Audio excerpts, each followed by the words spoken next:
Mary Has a Little Lamb is a pretty good episode of The Golden Girls. I thought the first half was a little slow, but the second half was pretty great. This is the 13th episode of the 5th season of The Golden Girls. It's directed by Terry Hughes, and as always, there will be spoilers from now as I go through the episode chronologically and share some thoughts. In fact, that's not true. I'm not going to go through it chronologically. I'm going to talk about each part of the narrative in turn. There's one part focusing on the character of Mary, and one part focusing on a character called Merrill. And I'll talk about Mary first, as I was going to say I found that to be least interesting, but I'm not sure. The story was least interesting, but the comedy was the best.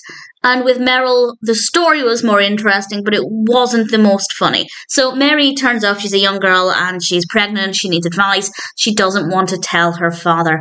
And Dorothy supports her, it's really sweet, and she eventually goes over to talk with her father, Fred, played by Lorry Goldman. Mary is played by Julie McCullough, and Dorothy decides to tell a St. Olaf story to help him realise that he can't just abandon his daughter when she needs him most.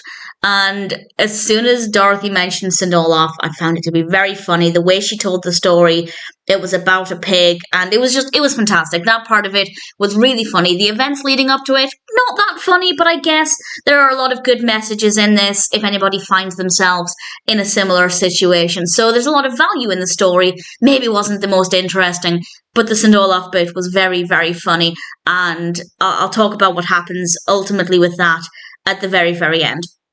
And then we have Blanche writing letters to somebody in prison. This is a character called Merrill, and they're very fantasy-based sexual letters. And Blanche says, well, it's not a big deal. He's going to be in prison for years. It doesn't mean anything. And then she gets a letter. Merrill is getting out early. His sentence was overturned on a technicality, and he has her address. And he turns up. He's played by John Dennis Johnston. And Blanche isn't there at the moment, and when the door is opened, he just says, I want Blanche. Not in a kind of sexual way, more of a bring Blanche to me now kind of way. And it was funny, but it was kind of creepy as well. And Blanche and Rose arrive, and they find out it's Merrill, and I believe it was Dorothy, was very quick thinking and made it clear to Blanche that this was Merrill, but you, Blanche, are not Blanche. And she plays along and pretends that she isn't Blanche. And Rose gets it, to her credit. Rose doesn't often understand reading between the lines, but she does here. And she happened to mention that this isn't Blanche. Blanche is ugly and wrinkled. And it was very funny, and I rather enjoyed it. And Blanche's reaction to that was funny as well. Merrill does leave.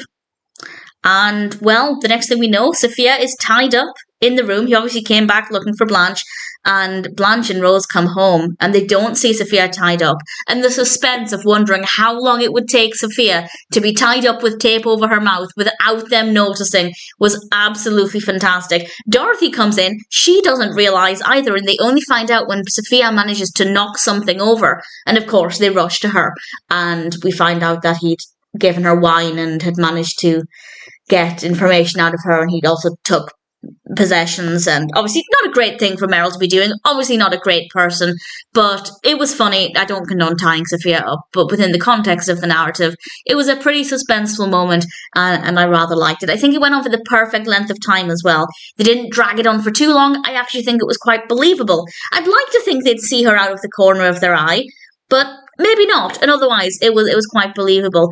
And then everybody's in the room, and Fred comes over, and he has listened to Dorothy. He's going to support his daughter. And as they're leaving, Rose mentions that they have the mime class tomorrow. And of course, everybody's like, what are you talking about? And it turned out the Lamaze class was full. She was going to book Mary in for some classes, and it was full, so she booked mime class instead, because why wouldn't you? So that was rather entertaining. And as they're leaving, Fred thanks Dorothy for the St. Olaf story. It was very helpful, and it sounds like a nice place to raise a daughter, which was a lovely thing for him to say. Rose's face lights up. Obviously, everybody's looking at Dorothy. And her closing remark is, I was desperate, which I rather liked. I thought it was a really, really great moment. So, in general, it's a really good episode. As I said, the first half felt a little slower than the second half, but the second half had a lot of comedy in it.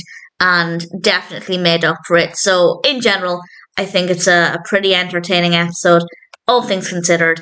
Mary Has a Little Lamb is not a bad episode of The Golden Girls.